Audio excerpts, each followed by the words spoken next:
तो ये है एक लाइट बल्ब, ओके।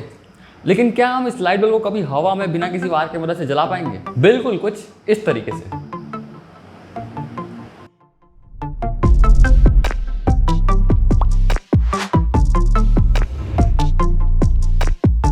आज के डेट में चार्जर से लेकर ईयरफोन्स तक सभी चीजें वायरलेस हो रही हैं। और क्या आपको वो दिन याद है जब आप स्मार्टफोन को चार्जिंग में लगाकर उसका इंतजार कर रहे हो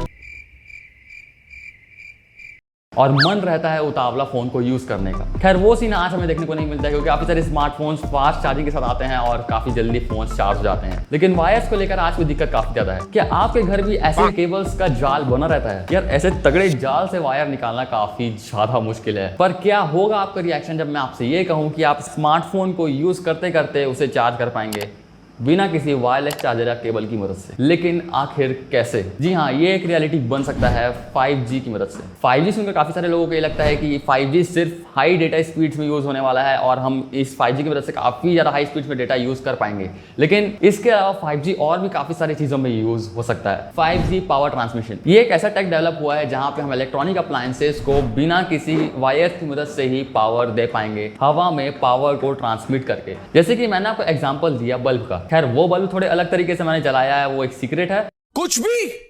लेकिन वो बल्ब जिस तरीके से हवा में लाइट अप हुआ, उसी तरीके से इस टेक्नोलॉजी की मदद से हम काफी सारे अलग अलग इलेक्ट्रॉनिक अप्लायंसेस को बिना किसी वायर की मदद से हवा में ही उन्हें पावर दे पाएंगे। यार ऐसे ही काफी सारी चीजें हमें देखने को मिली है जो कि इस कंसेप्ट पे काम करती हैं। जैसे कि ये एक लैंप, इस लैंप को आप अपने सीलिंग में लगाएंगे और सीलिंग में लगाने के बाद ये लैंप इंफ्रारेड लाइट एमिट करता है। इस लैंप में एक ट्रांसमीटर लगा हुआ है जो कि इंफ्रारेड लाइट ट्रांसमिट करता है। इसके साथ स्मार्टफोन के लिए एक रिसीवर भी मिलता है। यहाँ पे स्मार्टफोन में आप इस रिसीवर को लगाएंगे या फिर एक कवर की तरह है ये रिसीवर, जहां पे आप अपने स्मार्टफोन को लगाएंगे। फिर आपका स्मार्टफोन इस लैंप के नीचे जब भी आएगा वो ऑटोमेटिकली बिना किसी वायरलेस चार्जर या फिर केबल्स की मदद से चार्ज होना स्टार्ट हो जाएगा। काफी सारे रिसीवर्स को यूज करके अलग अलग इलेक्ट्रॉनिक अप्लायंसेस को आप पावर दे पाएंगे। जिस रिसीवर के बारे में मैं बात कर रहा हूँ वो बिल्कुल एक सोलर पैनल की तरह काम करता है। जैसे कि सोलर पैनल में सनलाइट जब भी गिरता है तो वो इलेक्ट्रिसिटी जनरेट करता है, ठीक उसी तरीके से ये रिसीवर इंफ्रारेड लाइट अब्सॉर्ब करके इलेक्ट्रिसिटी या फिर पावर जनरेट करता है। ऐसे ही यार वायरलेस चार्जिंग हमें देखने को मिला है जहां पे हम स्मार्टफोन को वायरलेस चार्जिंग पैड के ऊपर रखकर उसे चार्ज कर पाएंगे बिना किसी वायर की मदद से। लेकिन दिक्कत यहाँ पे ये है कि वायरलेस चार्जर के ऊपर आपको अपने स्मार्टफोन को रखना होगा। अगर आप थोड़ा सा दूर भी रखेंगे या फिर हवा में रखेंगे तो चार्ज नहीं होगा। तो खैर ये कहने को तो वायरलेस है लेकिन ये पूरी तरीके से वायरलेस नहीं है। तो ठीक इनकी तरह ये 5G पावर ट्रांसमिशन टेक्नोलॉजी निकल के आता है जहां पे हम 5G नेटवर्क की मदद से पावर को ट्रांसमिट करेंगे। यहाँ पे हम जिस 5G की बात कर रहे हैं वो वही 5G नेटवर्क है जो कि हाई स्पीड डेटा में यूज होने वाला है। यहाँ पे काफी ज्यादा सिमिलर टेक्नोलॉजीज हैं दोनों। अगर आप 5G के बारे में जानते होंगे तो आपको पता होगा 5G एक मिलीमीटर वेव टेक्नोलॉजी है जहां पे डेटा ट्रांसमिशन होगा वो मिलीमीटर वेव्स की मदद से होगा। अब मिलीमीटर वेव स्पेक्ट्रम में कुछ इस रेंज में आता है। यार रिसर्चर्स से ये पता चला कि मिलीमीटर वेव्स जब हम किसी एक ट्रांसमीटर से एमिट करेंगे तो वो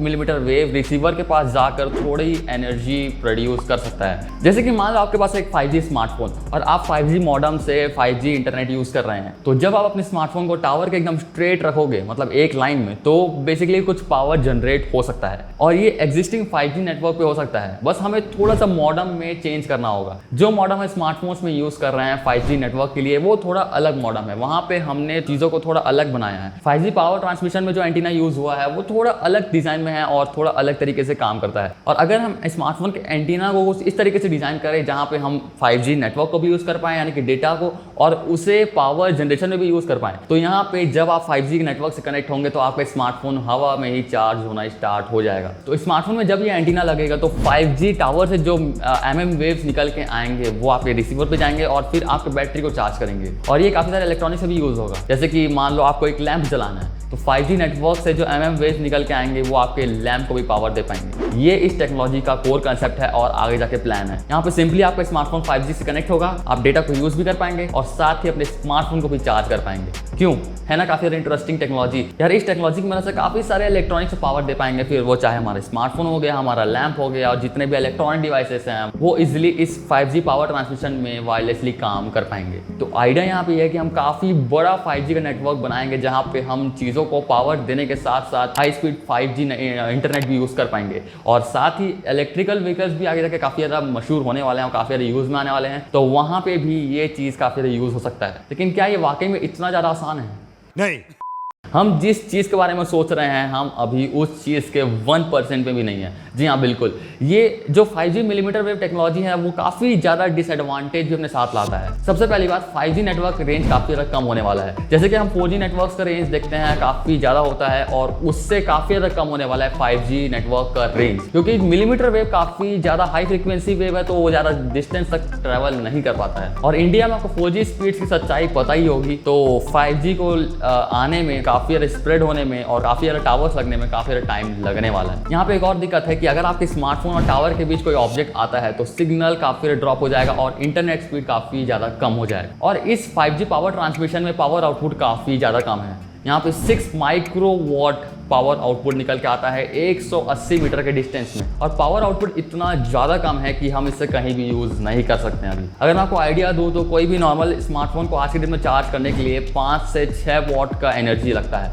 तो आप अंदाज़ा लगा सकते हैं। तो हमें इस टेक्नोलॉजी को काफ़ी ज़्यादा इम्प्रूव करना है। टेक्नोलॉजी में हम काफ़ी ज़्यादा आगे बढ़ रहे हैं, तो ये चीज़ भी काफ़ी ज़्यादा जल्दी रियलिटी बन जाएगा। तो आप आगे इमेजिन कर सकते हो कि आपके घर में काफ़ी सारे इलेक्ट्रॉनिक्स और आपके स्मार्टफोन बिना किसी वायर की मदद से हवा में ही चार्ज हो रहा है और आपको उसे प्लग इन करने की भी ज़रूरत नहीं है। तो इतना ही था इस वीडियो के लिए। पसंद आया इस वीडियो को लाइक कर दो, इस चैनल को सब्सक्राइब कर लो, और मैं आपको मिलता हूँ अपनी नेक्स्ट वाली वीडियो में।